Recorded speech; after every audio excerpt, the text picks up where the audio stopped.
This morning, a new round of peace talks between Russia and Ukraine have just wrapped up. This was the second meeting between the two warring countries in less than 3 weeks. And today's talks come on the heels of a weakened Ukrainian offensive, one of the largest, the most audacious since the start of the war.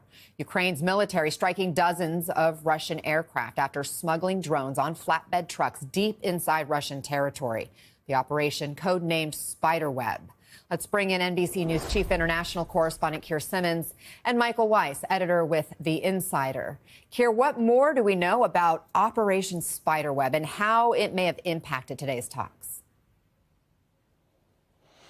Well, interestingly, the timing appears to be more kind of intelligence and military driven than necessarily political, because the Ukrainians are saying that it took 18 months to get to the point where they were able to carry this off, if you like. They hit, as you mentioned, around a third, they say, of Russia's strategic bombing capability. These are nuclear capable bombers. These are cruise missile carriers. They are crucial to Russia's capability to strike Ukraine long distance. They were a long way away from Ukraine, and that's one of the reasons, I suspect, why they were unguarded. They were not in protected hangars. And you have this extraordinary videos of them, at least some of them, on fire. We will find out more, I think, in the days to come about just how much damage was done to just how many. And you're right. It is like a spy thriller.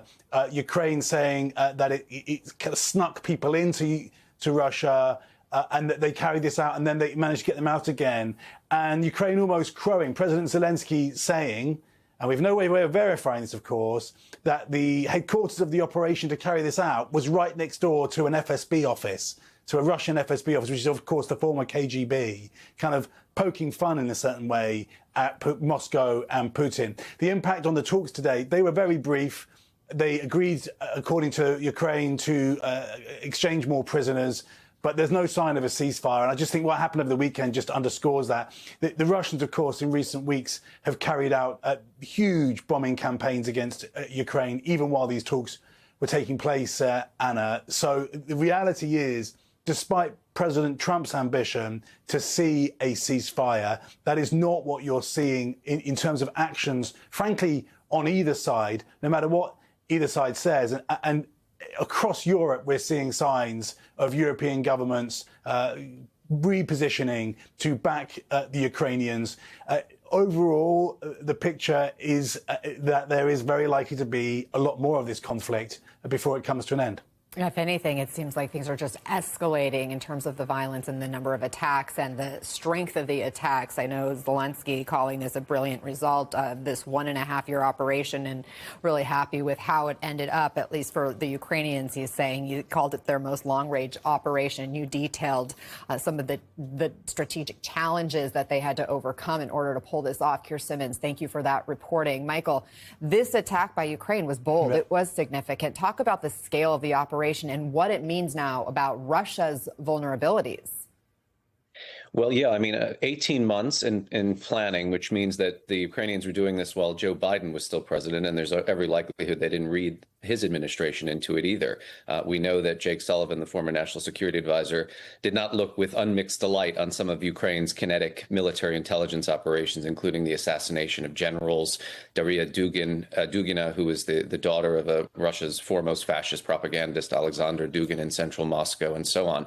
I mean, I remember being in Kyiv in 2018 and interviewing the former head of Ukraine's military intelligence service, General Valery Kondratyuk, who told me, and this doesn't get enough attention in the Western press, he's like, Michael, we have the capability to strike inside Russian Federation territory, let alone inside occupied areas of Ukraine. There were all kinds of operations, including using car bombs to blow up separatist commanders in Donbass, Russian-backed insurgents, and so on, that the United States told Kyiv do not do for fear of escalation. So if anything, the Americans tend to apply the brakes here. But what we're seeing now, Anna, is that as America's influence and support for Ukraine wanes, Ukraine's boldness and its frankly desire to operate completely autonomously and independent of asking permission or begging forgiveness from Washington is also going to increase. And I mean, yeah, they took out as much as a third of Russia's strategic bombers, including, I'm hearing, 2 A-50s. These are irreplaceable, cannot be remanufactured by the Russian Federation. The equivalent of AWACS, basically. They've only got 6 of them, according to GUR, Ukraine's military intelligence service. So take out a third of Russia's fleet of A-50s overnight. So it's a pretty good scalp for the Ukrainians. Yeah, and Ukrainians are taking a massive victory lap publicly. We aren't hearing much from the Russian side at this point. Western analysts have called this a humiliation for Putin. Yeah. It was unclear just how serious he was before these talks today, before these attacks. What's the likelihood that he's going to engage in any kind of a peace talk after this attack now? I mean, look, his ambitions have remained unchanged. He wants all of Ukraine. So he either wants to take it militarily, which he cannot do, or capture it politically, which he thinks he might be able to do with a more pliant or malleable U.S. government led by Donald Trump. The starting point for Russia's negotiations in Turkey are we want regime change. So Zelensky is out. Then we want Ukraine to be completely demilitarized, which is the opposite of what's happening. I mean, this was a homegrown capability. This fleet of drones that they've manufactured, 40% of Ukraine's defense capability is domestically sourced. So this is becoming one of the most hyperactive military powers in Europe.